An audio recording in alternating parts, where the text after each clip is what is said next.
welcome to this deep dive. We're jumping right into a book many of you asked us to cover, Luigi Giussani's The Religious Sense. Yeah, this one really does go straight to the heart of, well, being human, doesn't it? Giussani's looking at our deepest needs, expectations, the big stuff. He argues this religious sense isn't just like an add-on, No, not at all. He sees it as totally fundamental, a basic part of us. and the context they give right at the start is so helpful.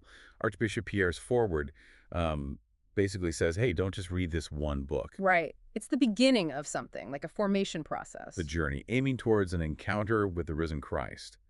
And he stresses reading it alongside Giussani's other works and Borghesi's research, too. It's like one important piece, but part of a much bigger picture. You need the context. Definitely. And then there's the theological grounding from Giovanni Battista Montini, Pope Paul VI, later on. He really anchors it, pushing for a truly Catholic view. So it's not just about our own subjective feelings, modernist subjectivism. But it's also not dismissing our inner life either. Exactly. He sees the religious sense and the encounter as, like, mutually reinforcing. They build on each other. And that Gaio Mario Vitorino quote, when I encounter Christ, I discover myself as a man. That just captures it, doesn't it? It really does. This idea that looking outward to something bigger helps you understand yourself more deeply. It's counterintuitive maybe, but powerful. It's not losing yourself, it's finding yourself. Precisely. Yeah. And Giussani, his goal isn't just to state things. He wants to show the path of the reasonable steps that lead to the Christian question popping up naturally through history. He's really pushing back against that modern tendency to kind of shrink reason down. Yeah, like reason is just this passive eye staring at reality. He's arguing it's much more active, much more capable. So that's our plan for this deep dive. Really get into the core arguments, the premises, the key ideas he lays out in The Religious Sense. Okay. Let's start with that first premise, realism. This is foundational for him, isn't it? Absolutely. Giussani insists we have to start with realism. It means prioritizing the real event, what's actually there, rather than, our theories about it first. He quotes Augustine, right? I inquire in order to know something, not to think it. Exactly. It's about being open to what you find, not just confirming what you already think. Which is, well, it's hard sometimes. We like our theories. We do. But his notebook example is so simple and clear. You want to know the notebook? Look at the notebook. The object itself dictates the method. You don't just sit and philosophize about potential notebooks. Right. And this isn't just about physical objects. It's about how we approach everything, even our own inner experience.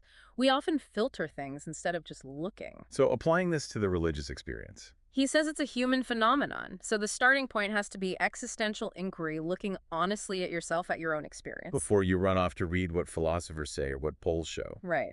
Start with you. But then experience isn't just passive observation. Okay. Yeah. It involves judgment, evaluation. Yes. And you need a standard, a criterion to judge by. He argues this criterion comes from our basic human structure, our shared core needs and evidences. The elementary experience. That's the term he uses. It's like the fundamental stuff needing truth, justice, love, happiness. That's our built-in yardstick. It's our right, even our duty, he says, to compare everything against this. Yeah. It's like having an internal compass. You have to check if things actually resonate with that deep original core. He uses that funny example with the high school teachers, right? The idealist, skeptic, realist. Yeah. Trying to explain a simple notebook, it shows how different starting assumptions lead you way off track if you don't ground yourself in that elementary experience, that original criterion. And he emphasizes how universal this core is. The Inuit mother, the Japanese mother. The mother from Tierra del Fuego. Despite all the cultural differences, when they say I, there's a shared inner countenance, a common heart. A fundamental human reality underneath it all. Which then leads him to contrast anarchy-like, total self-affirmation against everything with authentic religiousness. Which is about accepting the infinite as the meaning of things. Exactly. True self-affirmation, he argues, comes not from fighting reality, but from accepting it, including our dependence on something bigger. Because anarchy ultimately denies that we're created, that we don't make ourselves. Right. Real strength is in loving the infinite, accepting our being. That's where we find ourselves. And we need to judge everything, our relationships, our ideas against those primary evidences, not just drift with opinions. Yes, like the man-woman relationship example. You have instinct, you have cultural images, but you have to push through to the original need for affection. Peel back the Get layers. to the core. And he connects this whole process, this shift in seeing, to metanoia. Conversion, a fundamental change of mind and heart. Precisely. Which brings us nicely to the second premise, reasonableness. Okay, so realism is about the object dictating the method. Reasonableness shifts focus to us, the subject doing the understanding. That's right. He defines reasonableness as reason fulfilling its value in action. And reason isn't just logic, it's our capacity to be aware of reality, like in its totality. Yeah, just bits and pieces. No, and it's grounded in everyday life. Even philosophers use reasonableness day to day, not just abstract logic. It's about grasping reality and acting appropriately. The examples help here. The briefcase. Right. Throwing it seems crazy unreasonable. Unless there are intruders, then it makes perfect sense. Because there's an adequate reason within the context. Same with the megaphone, silly in a quiet room, essential on a noisy ship. So reasonable actions reveal adequate reasons for the situation. It's about fitting the reality. Exactly. It's not just the isolated action, it's the action in context. And this is different from just being logical. Very different. Logic is about internal consistency. Follow the rules, A leads to B. But reasonableness is about clinging to reality. Being driven by what's actually real. Yes. Think of a mother's love. It's not a logical deduction. It's a certainty arising from the reality of the relationship itself. That makes sense. Logic can be coherent, but totally wrong if the starting point is off. Precisely. Reasonableness demands that connection to the real. And he tells that story about the student. Oh yeah, the one arguing faith and reason are totally separate. And then couldn't actually define either term. It shows the danger of using big words without grasping their meaning. And the follow-up about the church, the Council of Orange, Galileo. It highlights how crucial context is. You can't just yank historical statements out of their time and expect to understand them correctly. It requires nuance, attention, which connects to his point about certainty regarding people. Yeah, certainty grows with shared life, with attention. Like the gospel followers, the ones who lived with Jesus were the ones who truly got him. And the more human you are, the more tuned in to your own core. The more you can discern about others, even from small clues. That knack for being human. So that's saying to trust is good, but not to trust is better. He says that's superficial. Real trust comes from inner security, not weakness. It's about having that intuitive grasp based on your own elementary experience, your heart. And our level of interest, our feelings, they really shape how we engage with things, don't they? The student's sudden idea, the hissing sound. Absolutely. The more something matters, the more feeling it generates, and that feeling conditions our reasoning, focuses it. Which is why he pushes back against dismissing the big questions, destiny, love, politics, just because they involve feeling. Right. Rationalism wants to cut feeling out, but Giussani says feeling is essential for reasoning about these vital values. It's part of the package. Okay, that leads directly into the third premise, the impact of morality. Yeah, this one's critical. After realism and reasonableness, morality comes in as the lens, you could say. He uses the binoculars analogy, right? In Val Gardena. That's the one. Great binoculars, but useless if they're out of focus. The lenses aren't meant to block the view. They're meant to bring it closer, clearer. And the lenses are our frame of mind, our attitude. Exactly. Feeling isn't the enemy. It just needs to be focused, properly oriented. Trying to judge the big stuff life, meaning love with total neutrality. He says that's impossible, even a kind of self-deception. You can't be indifferent to whether your life has meaning. Of course not. So focusing the lens isn't just intellectual, it's a moral issue. It's about attitude, self-control, how you position yourself towards reality. The past year example really drives this home. It does. Those established scientists weren't dumb. They could understand the experiments, but their pride, their vested interests. Acted like blurry lenses. Precisely. It shows that seeing the truth often requires more than just smarts. It needs moral qualities, honesty, loyalty to the truth, even when it's inconvenient. A passion for the objective thing itself? Which requires interest. The Latin root, to be intent on. You have to genuinely want to know what the thing is, not just confirm your biases. It sounds simple, but we constantly filter information, don't we? It's so easy to do unconsciously. That's why he stresses the ethical need to love truth more than our own opinions, to be poor in spirit. Detached from assumptions, open to being wrong, Like the gospel says, blessed are the poor in spirit. And having that almost childlike sincerity before reality. Seeing things directly. Black is black and white is white. Let your yes be yes and your no be no. A directness. Yes. A commitment to truth without all the layers of qualification and hedging we often add. Okay, so with those three premises laid out, realism, reasonableness, morality, we can finally tackle the religious sense itself. Exactly. All that groundwork was to set the stage, to show the conditions needed to even approach the question properly. Openness to what the question itself demands. And he comes back to truth, the correspondence between reality and our awareness. The search for meaning isn't some secret knowledge. No, it's discoverable if we pay attention.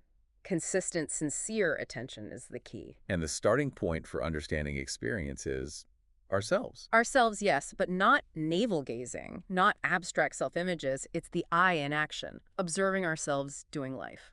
Like the examples of the boy who dislikes math or the girl feeling worthless. Right. It's through engaging with math or receiving love that they discover deeper aspects of themselves.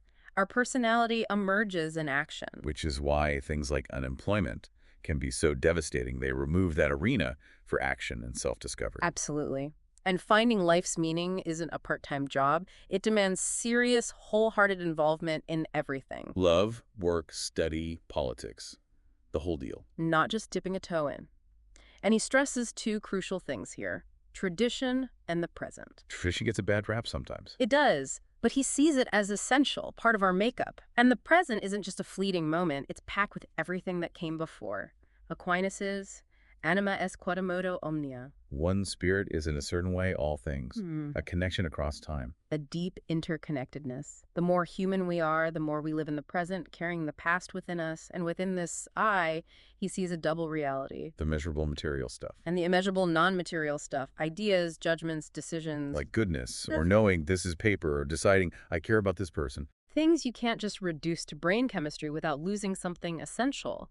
Trying to reduce one to the other violates our actual experience. He really pushes against materialistic reductionism. Strongly. He says it contradicts our lived reality and ends up trivializing things like love or beauty.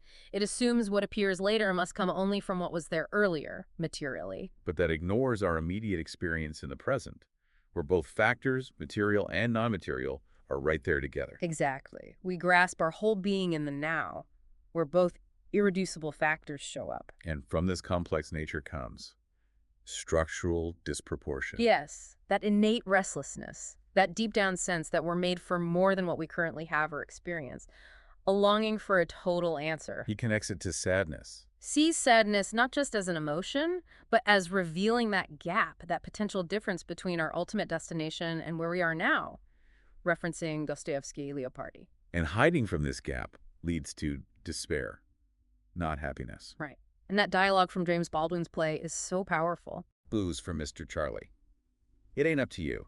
It's up to the life in you that knows where it comes from, that believes in God. It captures that innate sense of origin, that belief deeper than intellect sometimes. And death doesn't solve these questions. It intensifies them, the sanatorium anecdote. Yeah, even facing the end, the questions remain, maybe even burn brighter. Man's mystery-lending, burning immediacy. Paviz's hot point of consciousness. It all points to this unavoidable depth. So his definition of the religious sense. It's reason's capacity to express its own profound nature in that ultimate question about meaning. It's our core consciousness regarding existence itself. He mentions Whitehead's definition, what the individual does with his own solitariness. Acknowledges it but finds it incomplete. It's personal, yes, but it also points beyond the solitary self. And ultimately, he concludes, only the hypothesis of God, the mystery, actually fits our structure of relentless questioning, our insatiable need for meaning. Without it, life becomes, well, Shakespeare's tale told by an idiot.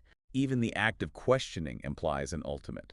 The A to A1 implies an X. Denying that X, that hidden factor driving change and diversity, denies our basic experience. Okay, so if this religious sense is so fundamental, why do people adopt positions that seem to avoid or deny it, these unreasonable positions? Right. He calls them unreasonable because they just don't take everything into account. They ignore or negate crucial parts of experience to maintain their own logic. He even calls them inhuman. Because they go against our nature, he lists 6 of them. Yes. First, the theoretical denial, just saying the big questions are meaningless noise, like a donkey with wings. Dismissing them as grammatically correct but empty. Yeah. He recalls teaching Leopardi and realizing how profoundly these supposedly adolescent questions drove even great artists. To dismiss them is to cut yourself off. Okay, what's second? Substituting the questions with sheer willpower, believing self-reliance and frantic action are the meaning. The Evtushenko poem captures that.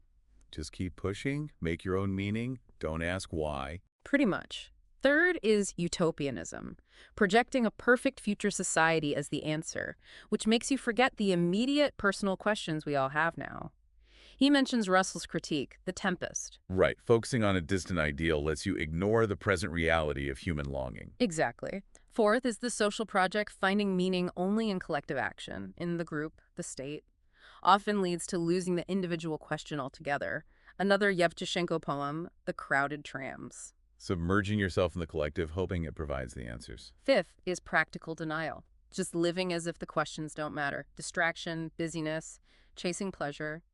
That letter from the dying man who realized he'd lost his faith amidst the daily grind. Oof, that one hits hard. How easily we can just drift. It's unsettlingly common. And sixth is reducing the question, trying to find neat, manageable answers for something inherently profound and mysterious, leading to superficiality. Thomas Mann's Little Hair of Friedman. The man trying to control everything, shattered by uncontrollable love, shows the limits of trying to box in the uncontainable. So all these positions, in different ways, try to empty out or shrink the ultimate question, And he contrasts this with authentic religiosity. which he sees as defending reason and full human awareness.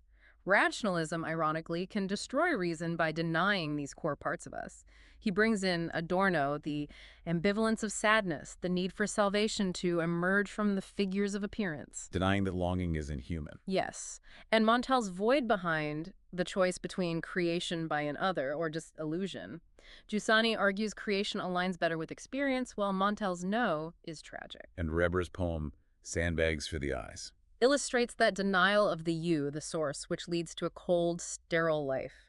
It's inherent in these unreasonable positions. So adopting these positions has real consequences then. Definitely. He flags three major ones: a break with the past, deep solitude, and losing your own freedom. How does the break with the past happen? Losing a framework of meaning weakens your personality, which is built on understanding meaning over time. You become reactive, like the dog seeing a car but not grasping car. You can't truly possess or use the past. It becomes just stuff that happened, leads to alienation. And it cripples the future, too, because the future is built from the present, and the present is nourished by the past. A shallow present means a barren future. Okay, and the second consequence, solitude. If meaning is lost, your capacity for real dialogue shrinks. Dialogue needs shared experience, memory, judgment based on common human needs. These positions lead to a hardening of the heart, loss of passion, a thinner present. You become isolated, unable to truly connect on that deep human level. Exactly. And the third consequence, losing freedom. How does he define freedom here? Not just lack of constraint, but complete self-fulfillment, the capacity for the end, for totality, happiness, the truth of ourselves. The truth will set you free. Freedom as the capacity for God, expressed in faith and prayer. Yes. He contrasts this with views where you're just a meaningless speck in a cosmic river with no inherent rights. Think Hitler, still in the state, decides all rights. The Millot's quote about alienation under absolute state power. It's stark. And the church, he argues, traditionally defends the person's absolute value because the soul comes directly from God, making the individual greater than the world, inherently free. So true religiosity, affirming this ultimate allegiance, is actually feared by those who want total control. Precisely. It points to an authority beyond them. So if those are the dead ends, what is the way of the religious sense? How does revelation fit in? It starts, he says, with awe, wonder before reality, seeing it as other, as metanatural, not just stuff, but something pointing beyond itself. Implying a kind of harmony, a beauty, even a sense of providence. Like the flood story, life persists. Yes. And deep self-awareness, getting to your core, reveals an other. Prayer is essentially meeting this other. Positivism tries to shut down that call to search for meaning. It suffocates our natural inclination. Reality itself provokes us. The sea, the earth, the sky, they stir that desire for something more than just what we see. He talks about signs. A sign is a reality pointing to something else. A mother's kiss isn't just lip pressure, it signifies love. Denying the something else is irrational. Like seeing a crossroads sign and pretending the arrows don't point anywhere. Or hearing help in the mountains and deciding it's just vibrating air molecules, ignoring the obvious meaning, limiting understanding to the immediately perceptible is irrational. Reason itself, then, is the need for a total explanation. Yes. An explanation that life itself ending in death can't provide. Death makes the incompleteness final. So to save reason, we have to affirm an answer beyond life, even if we don't know it fully. Exactly. Mystery isn't reason's limit. It's its greatest discovery, realizing there's something bigger than itself. Marcel's point. That's why authentic traditions use negative terms for God, infinite, ineffable. Because God transcends our categories. Right. Even positive terms like omnipotent are understood by negating our limited experience. God is goodness isn't a definition, it's an opening to the mystery. And because we're free, destiny can't be forced. It has to be offered to our freedom. Yes. The half-light analogy is good here. You can choose to see only darkness or see the start of light, but the evidence points to light. The world is like a parable, revealing what's already in our hearts. Or the painting in the dim room. Unreasonable to deny the light just because you can't see the lamp immediately. Serious science, serious life should be pervaded by this sense of a higher belonging being signaled. Demonstration through signs respects freedom. Interpretation is where our freedom plays out. And education and freedom is education and responsibility responding to the call. The right attitude is positive curiosity, sympathy with being. He uses that childhood rope climbing story. To show the gap, the hiatus between seeing the truth and willing to follow it, connects to original sin. Coherence is the energy to stick with what reason shows us. Risk is the break between reason and feeling. Community helps bridge that gap. Gives the energy, like the child holding mom's hand in the dark. The real drama isn't lack of reasons, the world is a reason, but the will to adhere, which involves risk. Reason wants to know, but impatience makes us try to define the mystery ourselves. Ulysses going beyond the pillars. Or Jacob wrestling God in the dark. That struggle marks us. Reason is tempted by self-attachment to define God prematurely. We face a choice, slaves of others, or dependent on God. Identifying God with just one part of ourselves is idolatry. It never satisfies the longing for totality. Reality is a sign calling us beyond. Reason must admit something underpins it all. We intuit the beyond and often misread the sign out of impatience. He brings in Aquinas and Plato here. Aquinas on reason's difficulty reaching God alone, needing revelation for universal salvation. Plato and the Phaedo seeking a firmer missile of some divine doctrine. And revelation itself. Broadly, it's the world communicating mystery. In the restricted sense, a comprehensible word, it has to be understandable to us, like audible sound. But true revelation shouldn't eliminate mystery. No, it should intensify it, like calling God Father. Comprehensible, yet deepens the mystery, tam pater nemo. No one is Father like God is Father. It opens up the infinite, doesn't close it down. Wow. Okay, we've covered a huge amount of ground there, really getting into the depths of the religious sense. It's definitely a book that makes you think, makes you grapple with those fundamental ideas about human nature, reason, the search for meaning. Absolutely. And hopefully for you listening, those moments where something clicked, those aha moments during our chat, feel like invitations to reflect more personally, maybe even go back to the book itself. Yeah, it really leaves you with a question, doesn't it? How does understanding this religious sense as part of your own core wiring, how does that actually change how you look at your daily life, your choices, the big questions? It's a powerful question to sit with. This deep dive has been fascinating, and we really hope it sparked something for you, maybe just the start of a richer understanding.